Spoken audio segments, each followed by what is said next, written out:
第二个就是我们希望我们可以在，这是一种巫术思想，可以借由交配行为把对方的一部分的那个力量传承到自己身上。那古代因为没有基因改造工程，这是我们能想象的基因改造工程。不过到现在，你现在只能看到人兽合一的体，但你不知道它背后是性的脉络。那现在也是一样，你看到人兽交，那人为什么想要跟兽交配？心理上到底是怎么思维的一件事？它很多东西可以挖掘，非常有意思。那不导致有些人真的是对人不会产生吸引力，他对动物才会产生，因为它是一种跨物种的，希望让自己的血缘分布在每个物种里面的这种欲念。那我们现在只会分布在全世界，就是到处想要跟各式各样。我觉得现在大家就讲什么女生 FOFO 尺、CCR，实在一点意义都没有。你也看看你自己，女生怎么会想要跟你生下一代？我不是说外国就一定迷人，因为你第一个，它对你来讲还陌生，你想要去探索，探索就会产生魅力，是真的。所以你去国外走了几趟之后，那国外男生看多了，你就会恢复到基本面，是真的。那你现在都是看日本迷片，你就觉得日本樱花妹都很漂亮，或者去日本走了几圈之后，它又会恢复到基本面，就是这样子啊。好，那这个部分要讲到变成另外一个通识科目的专题，以后我们再开这门课，今天就先不讲了。它的解码，那我请各位要注意这件事啦，最重要就是权利意涵揭示。就我刚刚讲，谁来界定，这就是伦理议题了。其实所有的性都是有权利义务在里面。为什么男生一定要主动，女生只能被动？谁规定的？所以男追女隔层山，女追男隔层纱，是这样子吗？那为什么性行为只能用好以前叫做传教士体位？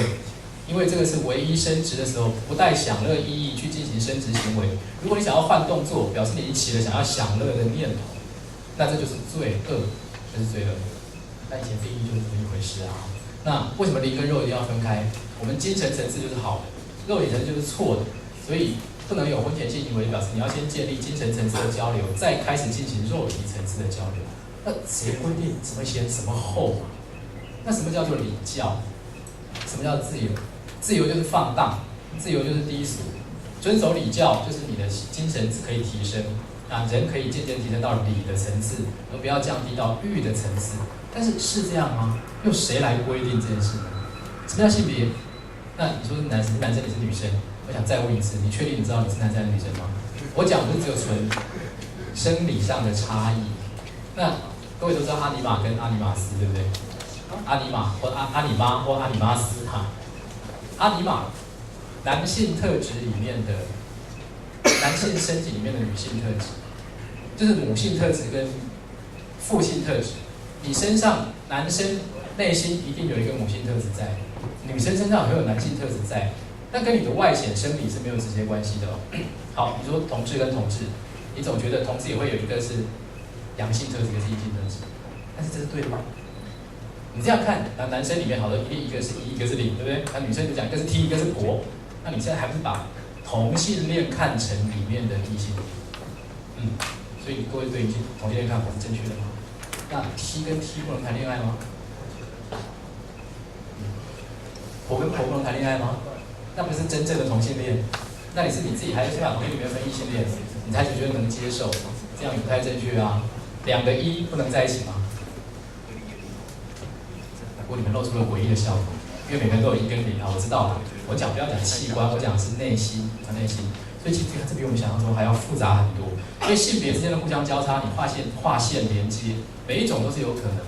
那你不理解，当然就不好去批判。所以你要去想什么叫正常，什么叫非常，什么叫做 normal， 什么叫 unnormal， 这个你就知道这是一种权利，谁可以界定，谁就是权利。那我会不会？当然我知道去界定别人的，我们可能现在还比较做不到。但是你被界定了，你有没有发现呢？你被世界控制，你被社会宰制，你有没有发现？你自己的想法已经被限制住了，所以你看世界也是这样子看。如果你可以觉醒过来，其实你可以第一个少让自己受点苦，第二个你不要拿这个去压迫别人。这就有人理直气壮，当你在压迫别人，你居然还感觉不到，这个当然就要小心了。有很多高级天龙人，国民党，对不对？你就跟他说白色恐怖，他感受不到。你跟马英九说老百姓很苦，他第一个笨，很 bumper 了，对不对？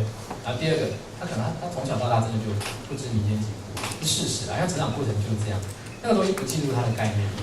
所以他当然觉得我又没有去压迫人，但是你一旦进入党国体制，你当然就已经在压迫人，那你要醒过来，发觉到这件事情。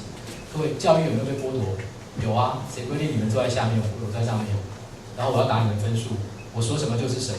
所以其实教育应该大家共同学习，互相成长，互相给分数才对。可是老师说几分就是几分，但大家都习惯，这就是宰制啊。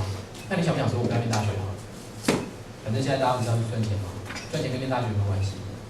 没有啊，反正不到5万，还不要跟爸妈要2万，后来下修变3万，对不对？赚钱跟念大学无关，那各位怎么会执着，还要花4年时间坐在大学？即使你念书你也没兴趣，进来大学你也不知道自己在念什么，真的啦，我发现好多人都是这样子，因为我找不到意义跟目的。但你敢打破体制吗？不敢，因为你的体制宰制。你现在大学毕业才22K， 你没有大学，连22K 都不到啊！也许外面就这样恐吓你，所以你就乖乖来，这就是受宰制。也许你喜欢的人，因为包括门不当户不对，爸妈反对，对不对？喜欢的看起来怪怪的人，爸妈反对；喜欢的22K 的乳蛇，爸妈反对，对不对？100万的人生胜利组，爸妈看到的是1000万，那就是互相就是宰制来宰制去。所以上这个课，我觉得大学伦理课的意义非常非常重大，它可以去改变一些我们以前没有发觉的事情。但有时候你发觉了，哇，要改变还有一段时间，要慢慢来。好，所以性层次的艺术，来。这个点下去不会播放，所以它真的只有封面。这一位应该大家都认识，男性同胞的脸都正色，就不发出任何的讯息给我看，对不对？波多野结衣啊，在还没有退役，因为拍了不少片。那当然就是号称 AV 界的林志颖，因为这个脸在很多角度看起来跟林志颖确实在8分像以上。唯一的缺点是声音比较不好听。好，到此为止哈。好，波多野结衣，来，日文应该看得懂哦。绝对2个字没问题吧 ？cos， 这个 cosplay 哈，就这一部是波多野结衣穿了各式各样大家想象中的制服。好，来，问题来了，各位希望这个 AV 女优身上穿哪些？这个 cosplay 如果是制服系，你希望她穿哪些制服，会引起你的兴奋感跟欲望？好，开始。也不要多想，这跟你有没有看过无关，就是你觉得女性穿怎样的制服，你会觉得还不错。我要你回答。这样子讲就表示你有想到了，对不对？不要宰制自己。Free yourself，OK？比如呢？女仆，那边已经忍不住了，就要开始讲了。是女仆吗？你知道为什么有女仆对？不是女仆，护士呢？好像分数也不高。OL， 有表情了。女警，效率更大。还有什么？空姐，对不对？还有呢？林凯，你觉得有什么？护士服。那我问个问题啊，护士服，全台湾哪一家医院的护士服是这个样子？讲真的啦，这是一个很重要的议题哦。那为什么各位觉得它是护士服？它从头到尾哪里有护士服的特点？现在护士还戴这个帽子吗？听筒，听筒是医生的，护士不会戴听筒，所以这种黑色网袜、大格子网袜、暴乳、低胸、粉红色，好，当然还有抓到重点特征啦，就是各位可能觉得那个帽子还像是护士的，没有错哈。空姐，如果看各位空姐系的 cosplay， 那空姐的裙子可以穿到这么短，没有？还有，刚刚各位小党跟大众，那该不会是你的答案吧？水手服。高中制服不是，哇，同学你的造诣蛮高的，因为我们大家都已经把该讲的都讲完一轮了，你都没有反应。女老师哦，对，还有女老师，学就是刚刚讲就是制服啊，就是中学生制服嘛哈。还是阿嬷？哎，真的有啊，有人喜欢看。我刚刚讲到40路、50路、60路，这都是专业名词嘛，就是看熟女系。那真的有熟女、超熟女、特熟女，日本分类分得很细，每个对不同的口味，它就会给你，就这是专业的机制就会产生。好，叫绝对 cos， 它 cosplay 之后就会让你产生相应的对这个行业的欲望。好，第一个，它绝对不是原本的衣服，对，我们看到了，所以它第一个要穿的少，暴露，好，它会引发基础的色欲，一定有。再来第二点，我们刚刚再复习一下哦。刚刚第一个就是田野调查嘛，对不对？啊，色欲的直接展露哦，这个时代环境。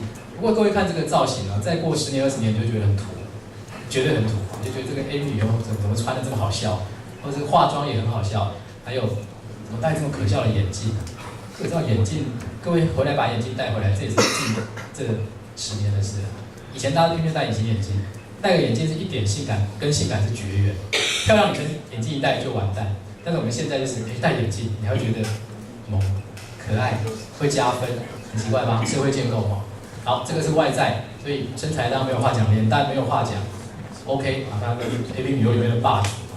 再过来，我们刚看到性学跟性心理的探讨。来，各位刚刚选这些职业嘛，那为什么我们对这些职业会有职业的女性会有兴趣？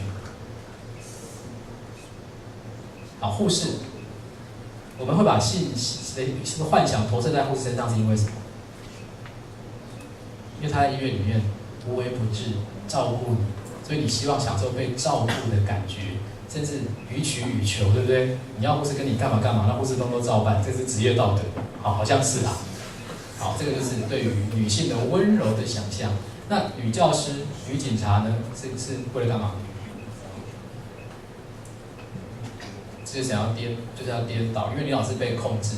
但其实这有点 SM 情节在里面。那你被控制的时候，那有一次被打屁股会有非常，各位只要Google 输入打屁股，你就会知道打屁股的文化丰富到什么程度。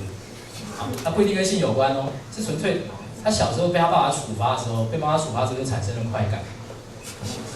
这个国外比台湾还要来多，因为他们有那样的文化系统，有那样的文化传统，所以就比如接下来要讲的那个一点，你看国外的 A 片的时候，打屁股的桥段就会比日本多非常多，很奇怪哈，这个就是特质，好，就是被宰制。以前因为我们是被宰制的对象，现在可以翻转，所以我们把权威翻转，就可以以前被压制，现在可以宣泄，所以对女教师、对女警，这个都是管制跟宣泄上面的理想。女学生呢，身轻体柔易推倒，这是萝莉的特质，因为她对世事是无知，所以你就可以控制她，你可以产生莫大的控制欲。那为什么要所谓天使脸孔、魔鬼身材？为什么？就是脸是萝莉，身体暴露。为什么？因为你在她身上有性欲，可是她因为她不知道性是什么，她需要你开发，需要你引导，甚至你占她便宜，她也不知道发生什么事情。这是另外一种想象，就是倒过来变成我可以去宰制你，而你是不知道的。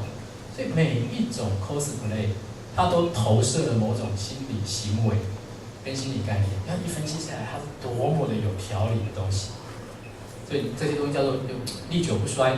即使这个女优扮演过，下女优还要继续扮演，所以她只要一拍这个，一定会红，一定会红。然后一个女优一旦红，大家就开始指定要她穿什么衣服 ，cosplay 什么角色，就会一直出来，一直出来。那就推陈出新啦，什么莫阿哥想象都有。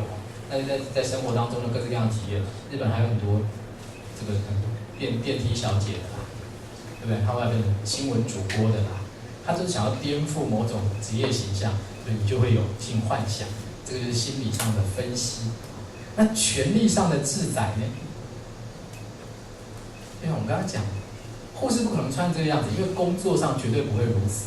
但因为他今天要扮演一个被凝视的角色，护士其实他不太需要你去看他，因为他是一个在工作上执行者。